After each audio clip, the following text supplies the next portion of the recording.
Hello there, Captains. Pegasus in the Starfield here with the Guardian 2. While my previous Guardian tour was for a solitary explorer in a different life, this journey belongs to Selene, and she's taken the risk of bringing Constellation on board with her. I'll be sharing these moments from her perspective, like a personal log, so you can experience the Guardian through her eyes, exactly as I do when I'm playing. Feel free to let me know what you think about this style shift in the comments. Dad, have you ever tried Aurora? Begin Captain's log. About the Guardian. I really thought there would be more interest or suspicion or something. I shouldn't have worried. The spaceport techs have all been impressed and or confused in turns, but obviously had no issue refueling it. The first true test, transporting a group of scientists to a research outpost, was utterly unremarkable. Their disinterest convinced me that Constellation would probably take it in stride as well, and, well, here we all are, traveling as a group. And surprise, surprise, everyone accepted my story about it being prototype tech that I've been contracted to test, under NDA, so I can't name the company, of course. We've been taking some survey jobs from the mission board, hopping all over the place, and one of my favorite things about the Guardian is how the interior reflects the hues of landing sites, almost like an atmospheric prism. I suspect the hull isn't a traditional alloy, but some kind of hybrid. From the outside it looks like a reflective, armored shell, but it protects us from the vacuum of space, all manner of hostile environments, and cosmic radiation, while providing panoramic views through that armor plating. For all that it appears we're traveling inside a glass bowl, it is completely safe. I know I'll miss that prismatic effect, but the itch to get into a shipbuilder console is strengthening by the day. I have an idea for the Ecliptic's donated ship, I just need enough credits to make it happen. The alienness of the Guardian made it hard to decorate at first, but I was still thinking like my standard ships with so many consoles and screens and pathways, and all of that interface is part of the Guardian's technology. It doesn't need any of it, which just leaves the living space. And I have to say, this single module style is intimate. There's enough space to find a quiet corner to be alone, but even then, there's no solitude. It's my concession to them that I made it as comfortable as I could, and they all seem to be enjoying it. They're relaxed, companionable with each other. They trust me enough to actually sleep, and best of all, I'm overhearing conversations between them that I've never heard before.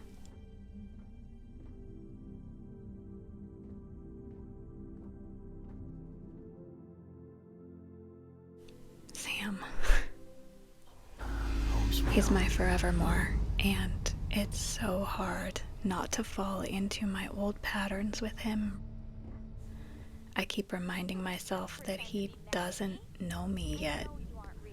He might be a different person in this universe, but I still feel that same magnetic pull, the familiar shiver when I hear his voice. It's hard to explain how, but I know it's still him, even though he's different, and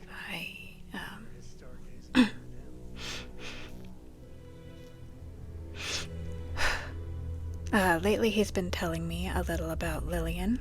The way he described her skipping a planned visit with Cora is wrenching.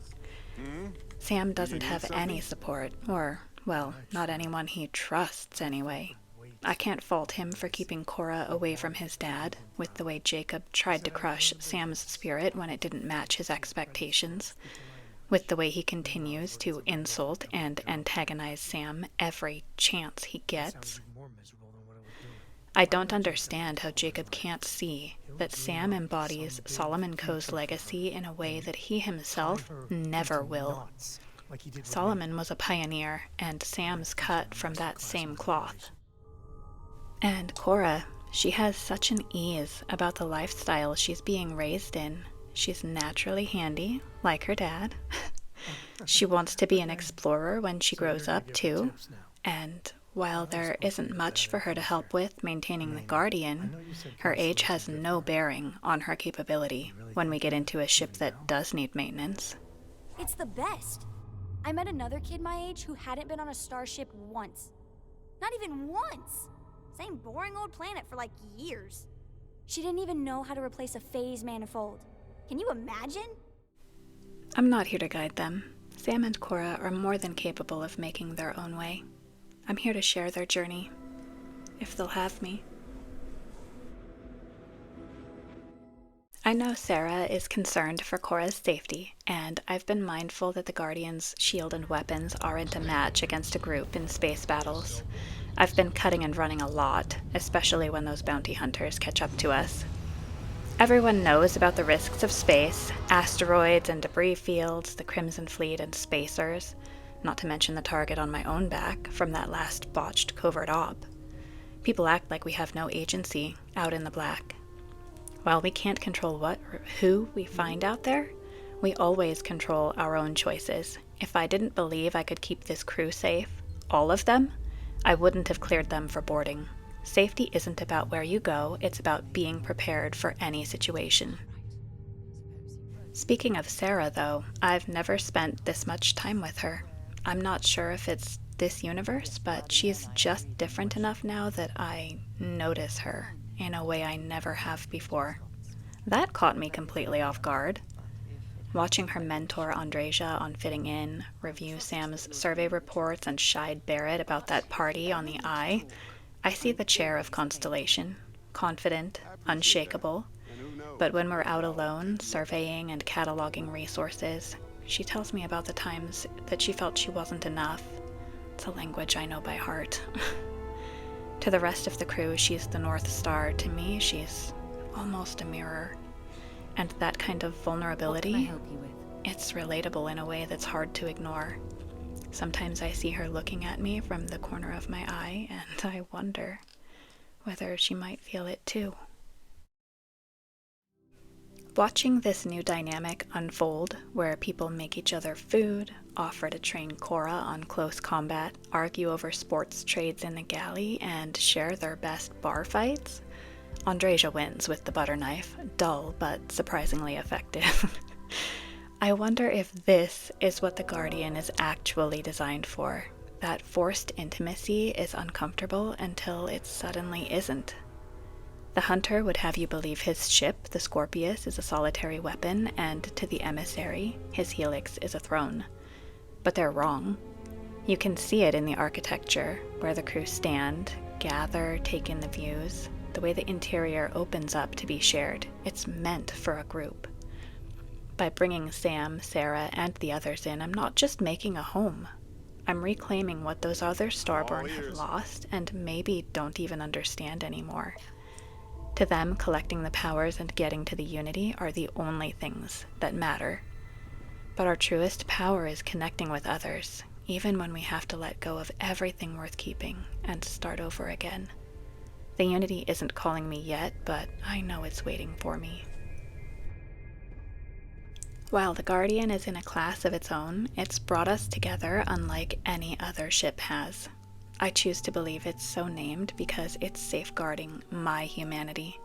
No matter how many times I go through the unity, I won't let it take that from me. End Captain's Log.